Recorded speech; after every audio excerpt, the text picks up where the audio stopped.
A day after the LaVar Ball-Colin Cowherd bromance devolved into a nationally televised train wreck, the fallout continues. If you missed it, Ball appeared on The Herd on Thursday, where he sparred with Cowherd's co-host Kristine Leahy over the Big Baller brand's attitude toward women, told her to stay in your lane, called her a hater and refused to look at her.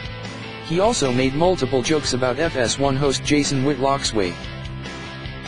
Leahy said Thursday she doesn't want The Herd or any FS1 program to have him on again. I hope that yesterday showed who he is and that we stop putting him on all of these networks just to get controversial statements out of him, because that is potentially what could happen, she said. And I think there's no place for that in TV, no matter what kind of ratings you are going to get. This is a bit of a change, as Leahy said Wednesday she would welcome Ball back on the air. I would actually love to have him back on the show, she said on Speak for Yourself.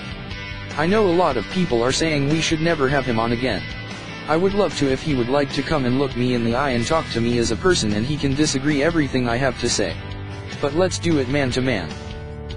On Thursday, Cowherd also gave an explanation as to why he didn't speak up during the exchange between Ball and Leahy, something many viewers took issue with.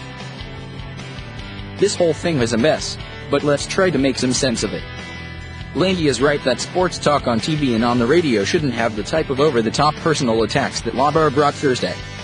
Which means it also probably shouldn't feature the type of over-the-top personal attacks that Leahy had lobbed at LaVar previously. The fact is, when provocative opinions are part of your brand strategy, you risk things getting out of hand sometimes. That's true in terms of provocative guests like LaVar Ball, and also in terms of provocative hosts.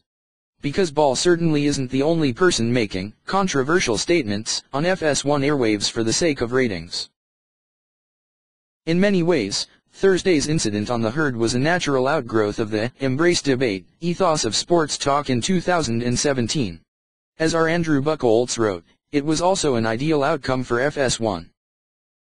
Fox has been trotting out Ball across their platforms on countless occasions, with his desire to hawk his $495 shoes meshing perfectly with their desire for controversial, opinion-provoking moments that will get people talking about FS1.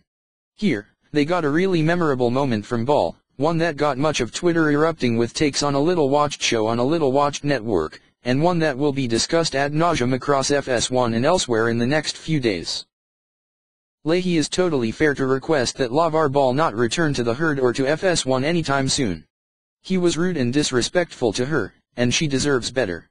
But for the sake of consistency, she and the rest of the sports world's opinionators should be thoughtful and respectful in their comments, as well.